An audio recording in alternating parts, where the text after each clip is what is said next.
Da oltre 50 anni vi facciamo viaggiare nel mondo.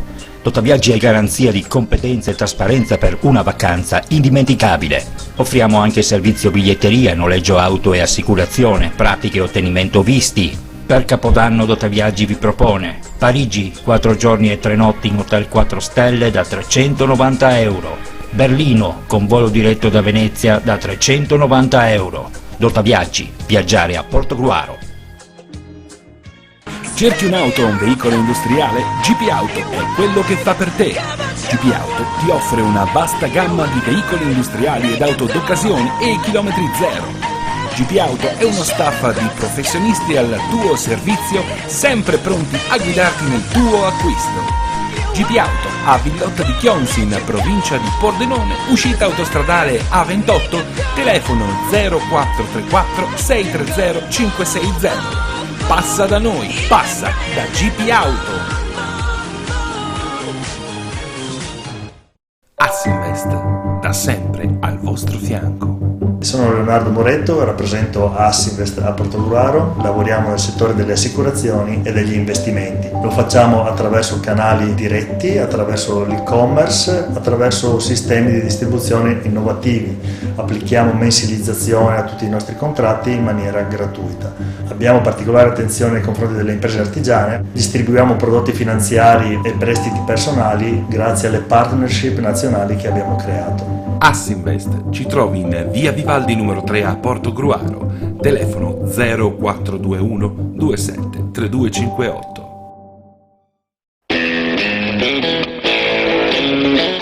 Kiros, la grande moda a Fossalta di Portogruaro, produzione e abbigliamento in pelle per i più grandi marchi. Kiros è il sostenitore principale della Fossaltese Calcio.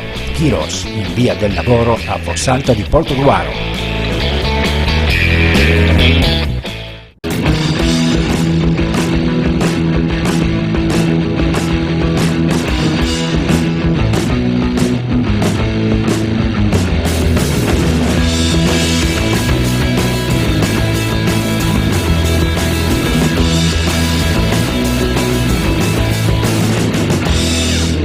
In questo numero, per il basket, trionfa Caorle, Portogruaro, terzo KO, in promozione, il BVO Annone Veneto cade a Fossalta. Le telecamere di Obiettivo Sport a Muzzana per conoscere la nuova realtà del Basket Sport School Team. E per il volley, Bibione ancora KO, in prima divisione ritorna al successo la Pallavolo Concordia. Ci occuperemo anche di cicloturismo con le premiazioni di Girorando nel nord-est. Anche la sesta giornata di campionato non ha regalato sorprese impronosticabili.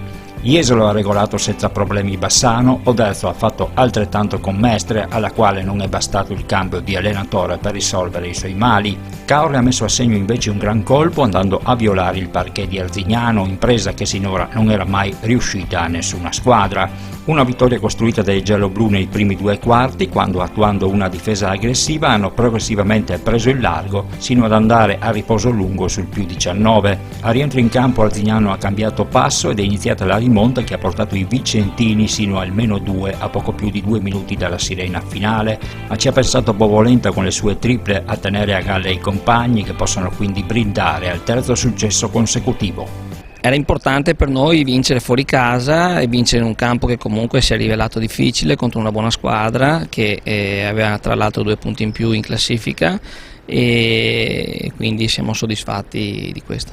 Purtroppo sì, l'infortunio a Markovic ci preoccupa un pochettino, perché è una ricaduta su un dito che si era già infortunato nella partita precedente. Quindi è in forse per la partita di domenica con il Mestre? Ma per quel poco che lo conosco, almeno per ora, mi sembra un giocatore che di fronte a questi episodi reagisce e probabilmente giocherà ugualmente. Sicuramente sarà condizionato in parte perché il dolore che sente è molto forte ed acuto, però fasciandolo bene non escludo che giocherà. Derby con il Mestre, squadre che vengono da 2 momenti totalmente differenti, e voi dovrete sfruttare il vostro momento positivo. Sì, veniamo da 3 vittorie consecutive e vogliamo continuare se possibile su questa scia, ma al di là del risultato in se stesso, quello che cerchiamo è cercheremo è quello di esprimerci come ci siamo espressi nei primi 2 quarti contro Arzignano. Notizie di Buscaino? Purtroppo non abbiamo ancora notizie in merito, le attendiamo con ansia in un certo senso, perché sicuramente più si va avanti e più la sua assenza si fa sentire. In Serie D continua la marcia di Casals, Aviano e Sacile. Le 3 maggiori accreditate al salto di categoria stanno confermando i pronostici della vigilia. Casals, pur con qualche patema d'animo, ha vinto a Udine con il Basket Time. Sacile invece ha avuto vita facile a Gonars, dimostrando tutto il suo potenziale. Coach Davide Brecciaroli ad ogni modo rifiuta l'appellativo di corazzata del campionato. Allora, innanzitutto sono gli altri che ci affidano questa cosa. Abbiamo preso Varuzza, che okay, capisco che è un giocatore che magari ha giocato in questi anni in categorie superiori, però dal Bello a Bovolenta hanno giocato in Serie D negli ultimi anni e gli altri ragazzi erano con me l'anno scorso in promozione, pur avendo avuto comunque dei trascorsi fatti bene nei giovanili eccetera, però insomma noi sinceramente questa cosa non la sentiamo assolutamente. Gli altri ce la affidano, ci sono squadre più attrezzate di noi, però insomma noi viviamo in un momento, in un posto come Sacile dove nessuno ci mette pressione, quindi giochiamo, ci stiamo divertendo, ok?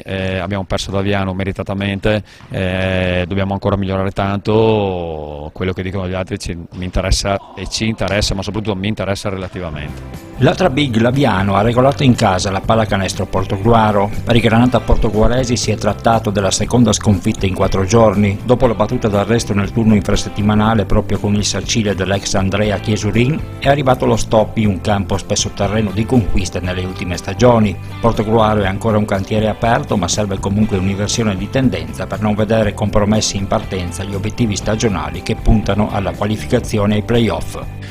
Fine settimana a colori alterni, diciamo che le tinte sono più scure per la prima squadra, che ha inanellato purtroppo un'altra sconfitta nell'ostico campo di Aviano, dove peraltro aveva perso anche l'Humus Sacile, squadra molto quadrata e competitiva, Aviano, dove abbiamo lottato con tutte le nostre forze, eravamo sempre reduci da una precedente sconfitta appunto con l'Humus Sacile e cercavamo riscatto. Abbiamo ottenuto il campo egregiamente per i primi 20 minuti, dove abbiamo battagliato più o meno alla pari appunto con i primi in classifica, per poi soccombere, diciamo, nelle rotazioni, e loro hanno sicuramente una panchina più lunga ed esperta rispetto alla nostra. Abbiamo perso 72-58, ma tenendo bene il campo fino alla fine. Questo ci deve dare animo per le prossime gare. In realtà, guardando la classifica, noi siamo più o meno a metà, ma abbiamo perso le partite, abbiamo giocato e perso purtroppo le partite con tutte le squadre che ci precedono, mentre adesso dovremmo incontrare tutte le squadre che ci seguono. Ciò significa che comportandoci come la classifica narra in questo momento, dovremmo dare un'ulteriore spinta ed inerzia al nostro passo.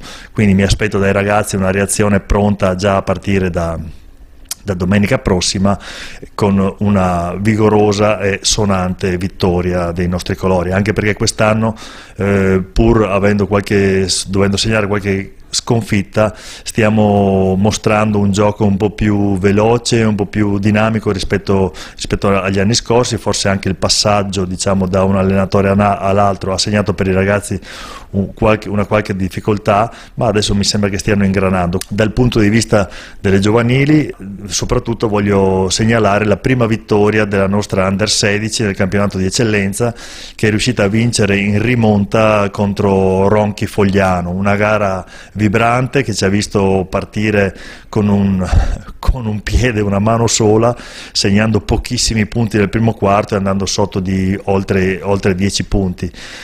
Per poi reagire alla grande, il coach Ostan ha girato, ha fatto ruotare i ragazzi in maniera sapiente e quindi trovando linfa dalla panchina per la prima reazione e poi mettendo dentro lo starting five per allungare definitivamente sui giuliani. Scendendo diciamo di categoria, l'Under 15 ha vinto in trasferta ad Azzano Decimo. Lo SMEC Aorle per l'Under 14 ha vinto nuovamente anche in campo avverso a Jesolo, dove non è mai facile vincere.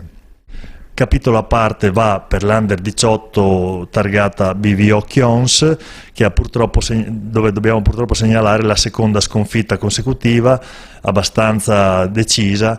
Diciamo che questa squadra sta patendo un po' il cambio di allenatore.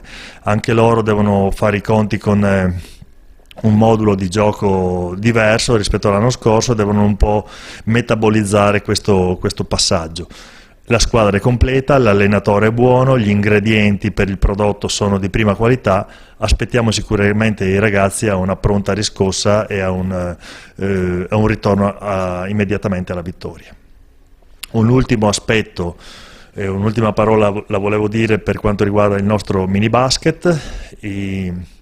I ragazzi, i 2005 alla guida di Riccardo Pasquale hanno iniziato il loro mini campionato. Diciamo che stiamo lavorando molto bene alla base, aspettiamo ulteriori innesti di nuovi ragazzi che vogliono venire a provare il mini basket di Portogruaro. Abbiamo istruttori di prima fascia.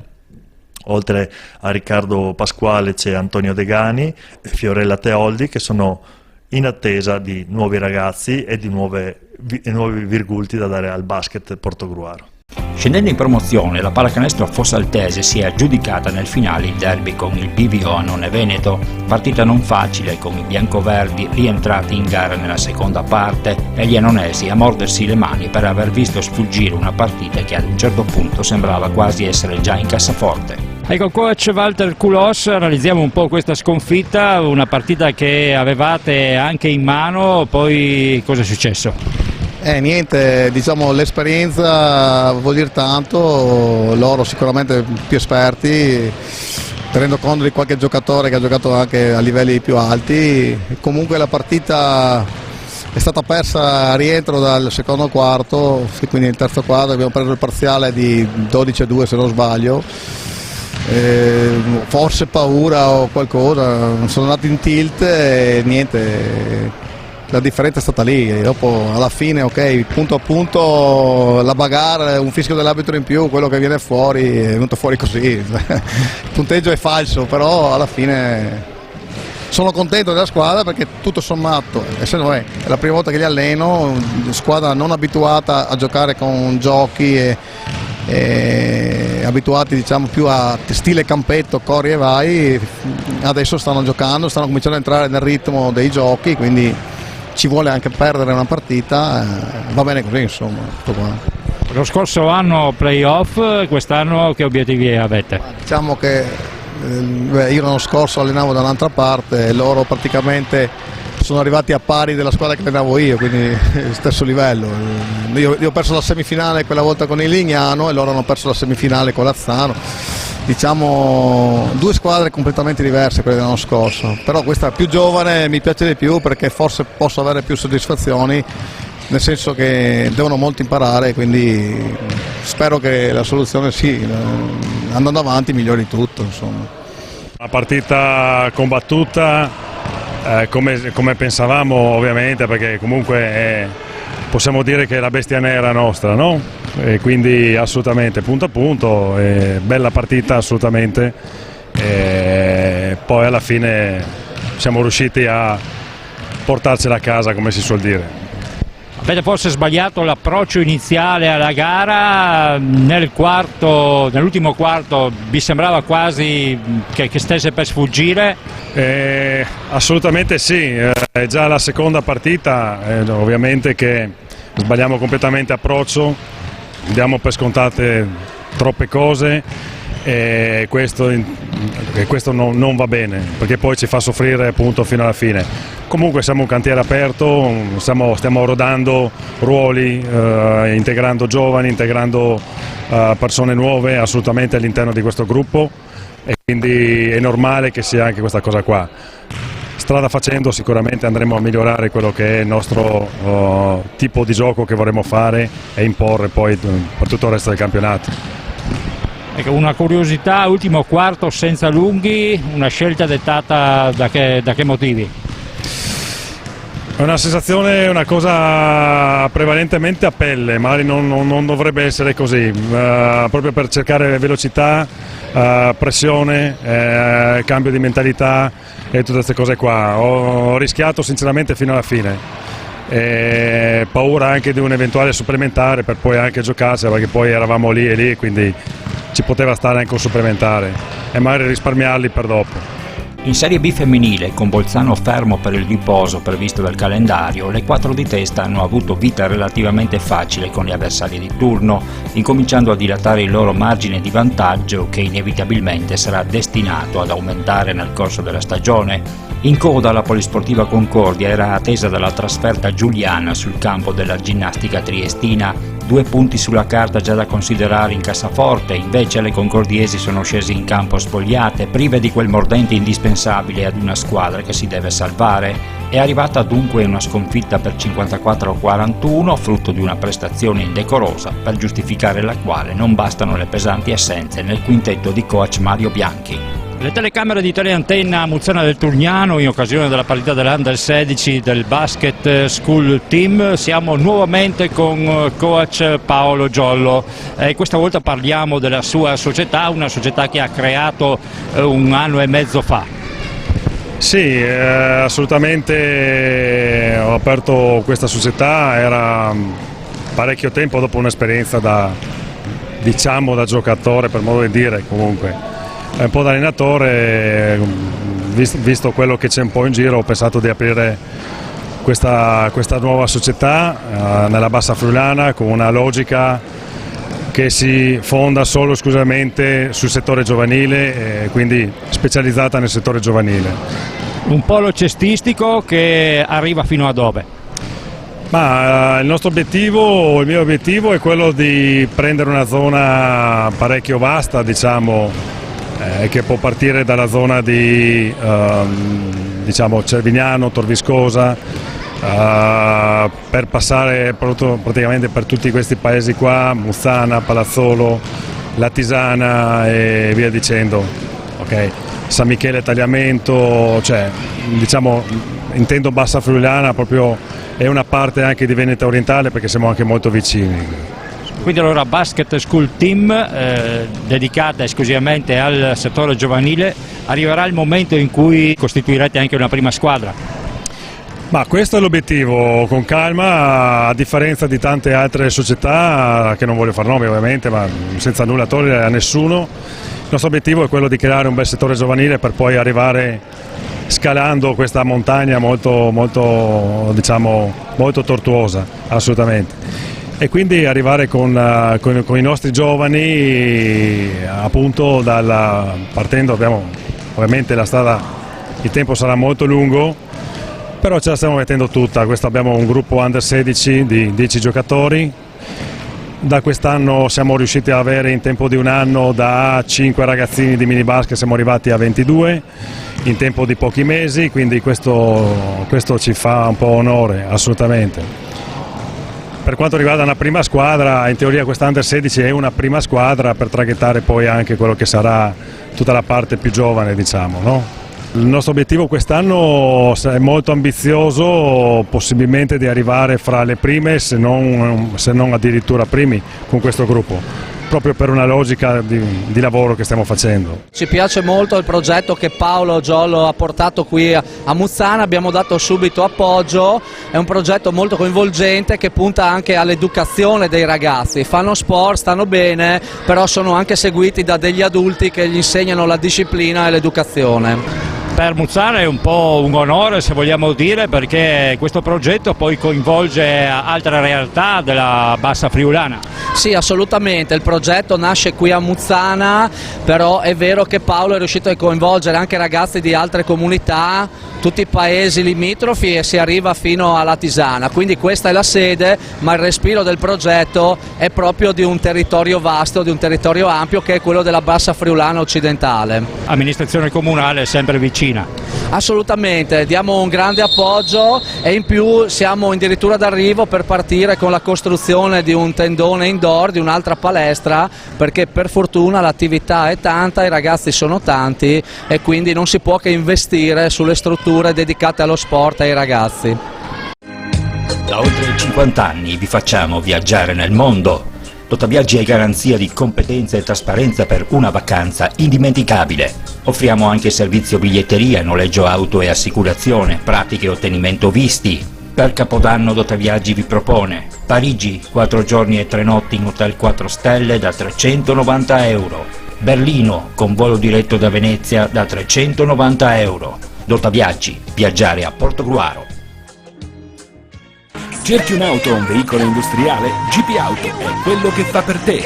GP Auto ti offre una vasta gamma di veicoli industriali ed auto d'occasione e chilometri zero. GP Auto è uno staff di professionisti al tuo servizio, sempre pronti a guidarti nel tuo acquisto. GP Auto a Villotta di Chionsi, in provincia di Pordenone, uscita autostradale A28, telefono 0434 630 560. Passa da noi, passa da GP Auto.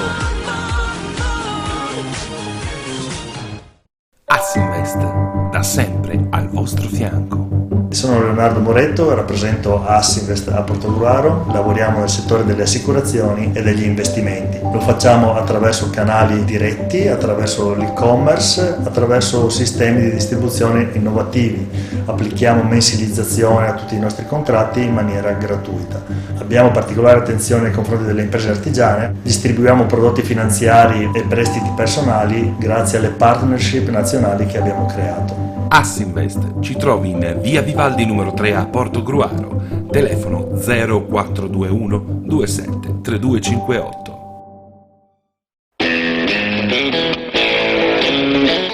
Kiros, la grande moda a Fossalta di Portogruaro, produzione in abbigliamento in pelle per i più grandi marchi. Kiros è il sostenitore principale della Fossaltese Calcio. Kiros, in via del lavoro a Fossalta di Portogruaro.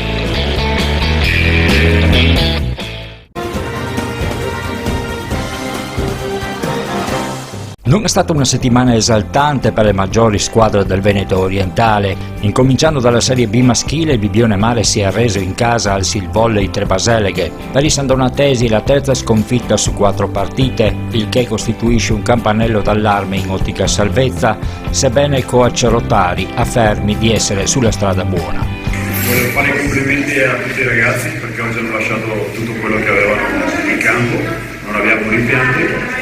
C'è del merito anche degli avversari, noi siamo stati a un soffio da fare un bottino e ci possiamo dire contenti. Non tutte le sconfitte sono negative, non tutte le vittorie sono positive, siamo sulla strada giusta. Senza Chiodin e Puar, infortunati, contro il Silvolley, il Bibione Mare ha giocato un primo set quasi perfetto, vincendolo 25-21, quindi è calata l'efficacia del servizio, permettendo agli ospiti di costruire maggiori soluzioni in attacco, e la ricezione ha incominciato a soffrire quello avversario. Morale, il secondo e il terzo set se ne vanno verso Trebaseleghe col punteggio di 17-25 e 16-25. Nel quarto parziale il Bibione regge sino al 20 pari, quindi il Silvolley assesta il break vincente che mette in cassaforte set ed incontro. Non è stata migliore la sorte della pallavolo Motta, sconfitta 3-2 in casa nel derby con il Treviso. Primi 2 set punto a punto, ma finiti in mano ospite per 22-25 e 31-33. quindi i leoni hanno ruggito riportandosi in parità, vincendo il terzo e quarto parziale rispettivamente 25-21 e 25-16, salvo poi inchinarsi 9-15 al tie break. Motta comunque sempre prima in classifica.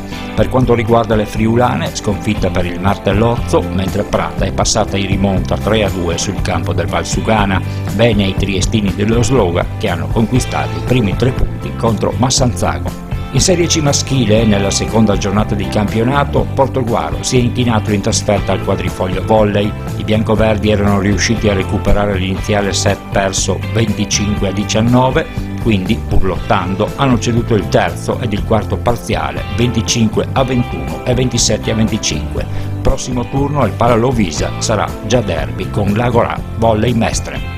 La Serie D femminile invece offriva il derby tra Portogruaro e San Stino. In riva all'Emene le portoguaresi hanno finalmente rotto il ghiaccio, cancellando in tal modo lo scomodo 0 dalla propria classifica, agganciando in penultima posizione le cugine liventine alla terza sconfitta consecutiva. Primo set in favore delle ospiti, guidate dall'ex Nicola Strumendo, quindi le portoguaresi sono salite in cattedra. La svolta è stata proprio l'interminabile secondo parziale, finito 33-31, vincendo poi i rimanenti 2, 25-21 e 25-22. In prima divisione è ritornata al successo la Pallavolo Concordia, 3-0 in trasferta alla Synergy Milanese Volley. Non è stato un incontro dall'alto livello di difficoltà, ad ogni buon conto le concordiesi mettono in cascina i 3 punti in attesa di scontri più probanti. Possiamo commentare il ritorno al successo della Pallavolo Concordia, vittoria per 3-0 con il Synergy milanese, diciamo pure coach Zaro che non era l'impegno di quelli più difficili. Indubbiamente no, visti anche i risultati precedenti della milanese. Abbiamo sofferto soprattutto il secondo set perché comunque avevamo messo dentro come l'ultima partita le giovani, però avevamo bisogno della vittoria soprattutto per recuperare un po' di fiducia in noi stessi, visto anche la sconfitta della settimana precedente contro il Noale.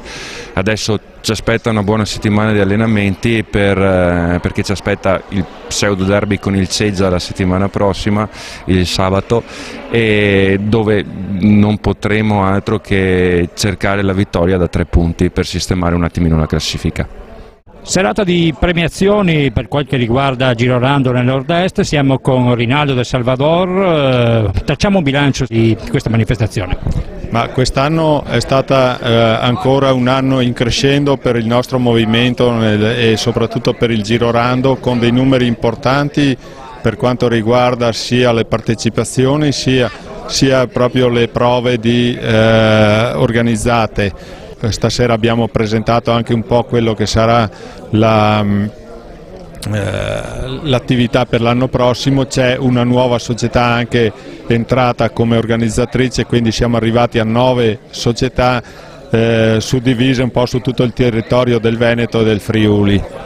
Per dare 2 numeri, abbiamo avuto una percorrenza totale dei partecipanti arrivati a 202.000 chilometri, 865 atleti che hanno partecipato per un totale di 1.212 iscrizioni. Sono stati anche 17 rappresentanti dall'estero suddivisi per 5 nazionalità, uno addirittura dalla Finlandia, poi Slovenia, il gruppo più numeroso, Austria, Croazia, San Marino, e una buona partecipazione femminile, circa il 10% perché 82 sono le donne, 2 le abbiamo premiate stasera fra quelle che hanno percorso più chilometri e ottenuto punteggio maggiore, 227 società coinvolte, 33 province e 12 regioni che hanno partecipato. Le randonnée sono delle prove che non prevedono classifica, prevedono un brevetto da rilasciare ad ogni concorrente che completa il percorso dentro i limiti stabiliti. Le velocità, diciamo, non sono prove di regolarità, però è prevista comunque una velocità massima che dovrebbe essere di 33 km all'ora, una minima di 15 km almeno per quelle di un certo livello, poi la velocità minima può essere anche abbassata in base al dislivello totale.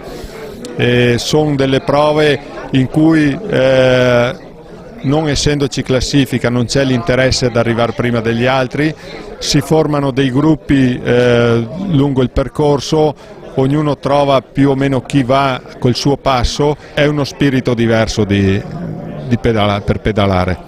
Gabriele Ceresato, come è nata questa iniziativa? Questa iniziativa è un'idea di Giuseppe Ovelli di Oderzo, che mi ha proposto questa piccola idea. Io l'ho presa subito in mano e ho cominciato a chiedere alle società quelli in zona se erano d'accordo. Siamo riusciti a fare 5 anni fa 6 società, dopodiché ha visto successo prima in Italia, che ha avuto anche i complimenti dal presidente Bonecchi dell'area italiana per questa novità, sono aumentati a 7, 8 e siamo a 9 squadre, da Vicenza a Trieste, da Belluno a Udine, quindi il Trento è tutto ormai rappresentato, concorsi che vanno dai 200 ai 1100 km, quindi ce n'è per tutti. Quest'anno sono 12 randonnée del 2017, quindi novità di tutte le parti, e spero che anche tanti che fanno le gare a fondo possano provare qualche volta a fare questa randonnée, perché ne vale la pena, cioè non è lo stress che esiste nel gran fondo, si corre lo stesso, si visita posti nuovi, quindi chiedo a tutti quanti di provare almeno una volta di fare questa randonnée. 2 giorni di judo in riva all'Emene, siamo con Marco Dotta, dunque ci vuoi spiegare nel dettaglio di che cosa si tratta? Sì, abbiamo il prossimo weekend 19-20 di novembre, abbiamo previsto di organizzare praticamente sabato uno stage dalle 15:30 alle 18:30 per insegnanti tecnici e atleti di alto livello, tenuto dai maestri Bruno Carmeni, ottavo Dan, e maestro Erissini Giosuè, settimo Dan, presidente del comitato regionale. E come argomento saranno i sutemi Vaza, che sono praticamente le tecniche di sacrificio. Saranno presenti 150 tra atleti e insegnanti. Quindi è un bel evento che noi facciamo qui a Portogruaro, soprattutto anche di studio.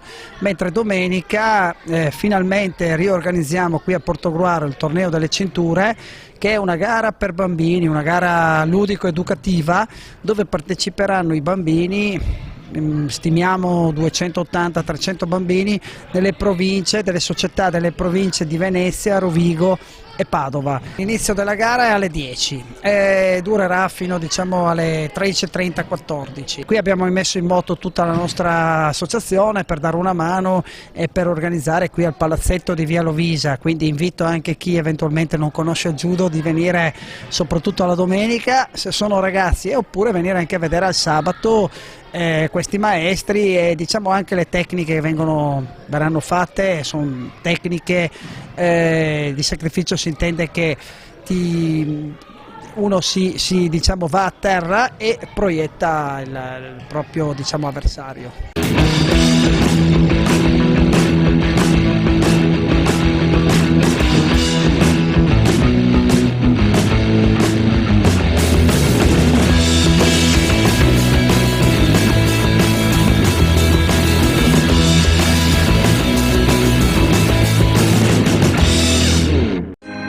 Da oltre 50 anni vi facciamo viaggiare nel mondo.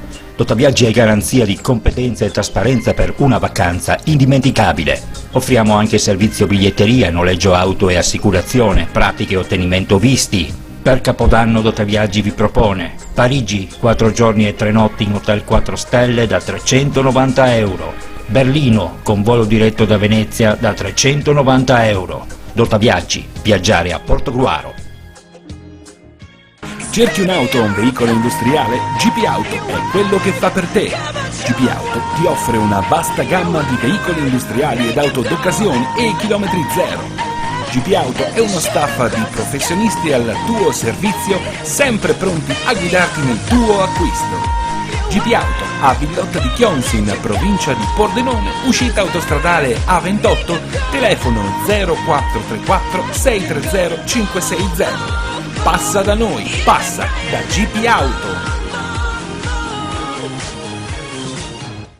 Assinvest, da sempre al vostro fianco.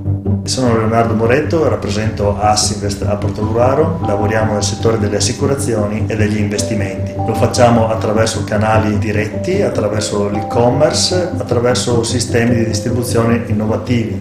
Applichiamo mensilizzazione a tutti i nostri contratti in maniera gratuita.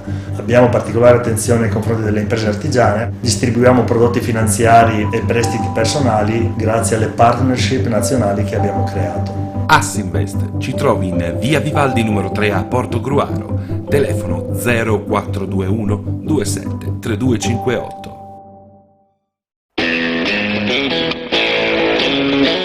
Kiros, la grande moda a Fossalta di Portogruaro, produzioni in abbigliamenti in pelle per i più grandi marchi. Kiros è il sostenitore principale della Fossaltese Calcio. Kiros, in via del Lavoro a Fossalta di Portogruaro.